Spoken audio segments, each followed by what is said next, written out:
Hai, hello, salam sejahtera Malaysia. Selamat datang ke channel Fels Lifestyle.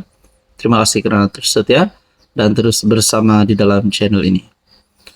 Tuan-tuan dan puan yang saya hormati, saudara-saudara yang saya hormati, setelah kejutan kepada seluruh Malaysia pemergian Perdana Menteri kelima, Tun Abdullah Ahmad Badawi atau lebih selesa dipanggil sebagai Pak La, satu pemergian yang mendukacitakan ramai. Ramai pemimpin politik yang telah menzahirkan rasa duka cita, menzahirkan ucapan takziah. Dan pada akhirnya, Anwar Ibrahim sebagai Perdana Menteri pun ada menzahirkan rasa duka cita beliau. Bahkan PM telah memberikan penghormatan terakhir kepada Allahyarham Pak La. Apa komen keluarga Pak La setelah Anwar Ibrahim dengan kemuliaannya, dengan kemuliaan ucapan PM Anwar? Keluarga Pak La tersentuh dengan kemuliaan kata PM Anwar. Khairi Jamaluddin yang merupakan menantu kepada Allahyarham Tun Abdullah Ahmad Badawi, mewakili keluarga PM kelima itu, mengakui tersentuh dengan kemuliaan kata Perdana Menteri. Beliau turut menzahirkan penghargaan kepada PM susulan jenazah Allahyarham Tun Abdullah yang dikebumikan mengikut istiadat pengebumian negara di Mahkam Pahlawan Masjid Negara. Kami sekeluarga amat tersentuh dengan kemuliaan kata Datuk Seri terhadap ayahanda Pak La.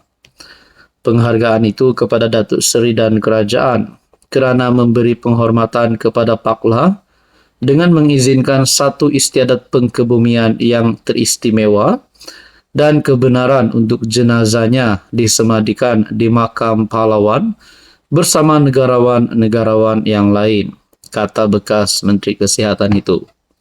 Abdullah yang dikenali sebagai Pak La meninggal dunia pada usia 85 tahun di Institut Jantung Negara pada 7.10 malam semalam. Artikel bertarikh 15 April. Saudara-saudara yang saya hormati, tuan-tuan dan puan, kita dapat melihat bahawa di dalam politik ini perlu ada pertimbangan, perlu ada consideration bahawa apapun yang berlaku di antara pemimpin-pemimpin politik, kalau ada masalah di luar, di dalam isu politik, jangan dibawa sekiranya terlibat dengan situasi-situasi berkaitan. Nah, saudara-saudara, di dalam pemergian Pak La ini, kita dapat melihat PM berjumpa dengan Tan Sri Muhyiddin, berjumpa dengan Azmin Ali, bersalaman seolah-olah tiada apa-apa isu. Itu yang kita suka lihat. Anda boleh lihat di Facebook page Malaysia Kini kalau saya tak silap. Tapi memang ada post berkaitan dengan perjumpaan di antara PM bersama dengan Muhyiddin dan kepimpinan pembangkang yang lain. Saya tertanya-tanya, adakah Anwar Ibrahim bersama KJ mungkin boleh menjalin satu kerjasama yang baik pada masa depan? Seperti yang kita tahu, KJ hari ini tidak mempunyai parti. Dan beliau adalah salah satu sosok pemimpin yang cukup disegani ramai, cukup berbakat, dan cukup mempunyai pengaruh yang luas. Saudara-saudara, mungkinkah KJ akan bekerja sama dengan Anwar pada masa akan datang? Kita nantikan saja. Hai, hello, salam sejahtera Malaysia. Selamat datang ke channel Fels Lifestyle. Terima kasih kerana terus setia dan terus bersama di dalam channel ini. Tuan-tuan dan puan-puan, saudara-saudara yang saya amat hormati.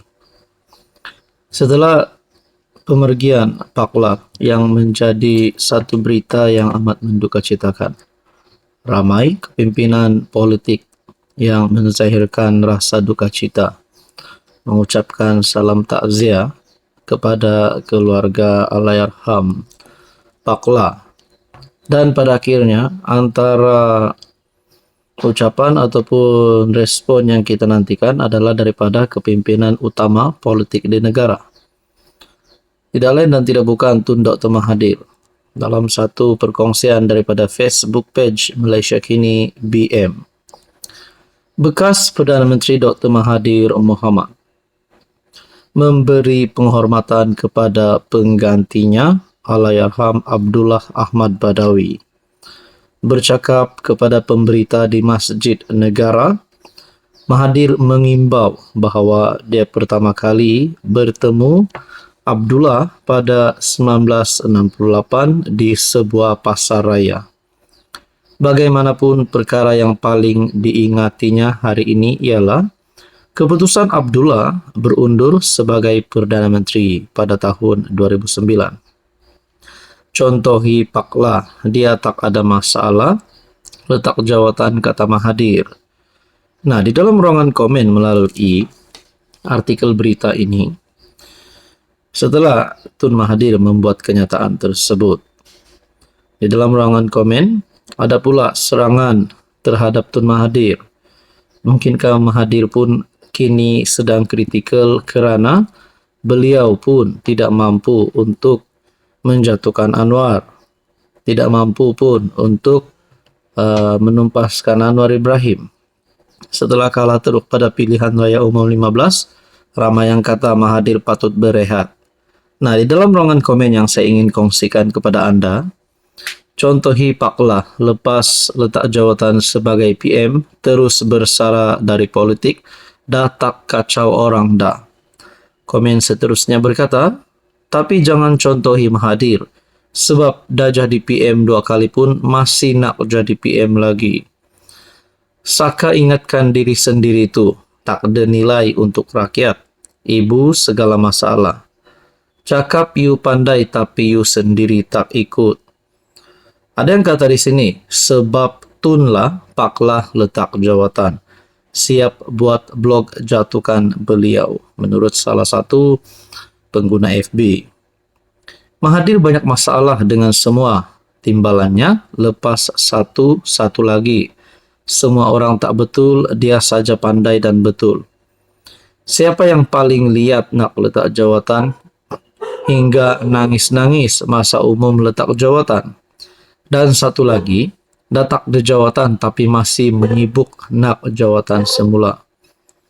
Contohi paklah, walaupun sudah letak jawatan, tetapi dia tak lagi ganggu pengganti dia. Bukan seperti Atok, kali dah lali dah pun letak jawatan, tetapi masih nak rebut kuasa, nak 2 kali naik PM. Ada yang kata di sini, semoga Tun M dilanjutkan usia. Seronok sangat bila Tun M buka mulut. Ya, contohi paklah, jangan contohi orang yang tak habis-habis nak masuk campur lepas letak jawatan. Ada yang letak jawatan sampai 2 kali, penuh dengan hati yang busuk. Tak salah kau nak bersuara tentang hal-hal negara, lepas kau pencen, tapi berlakulah sebagai negarawan. Dok di tengah-tengah persis seorang ayah terhadap anak-anak, ada kepincangan tegur, ada masalah bagi idea-idea. Yang elok dah puji sekali-sekala. Tapi salahnya, kau berpihak dan asyik nak bergaduh dengan pengganti-pengganti. Melalak atas pentas parti politik, tidak sudah-sudah. Hilang respect terhadap jasa dan bakti. Kau, sudah-sudahlah tu. Nah, itu adalah antara komen yang saya lihat di dalam Facebook page Malaysia Kini BM. Anda boleh lihat. Saudara-saudara yang amat saya hormati, apa komen Anda berkaitan dengan isu ini?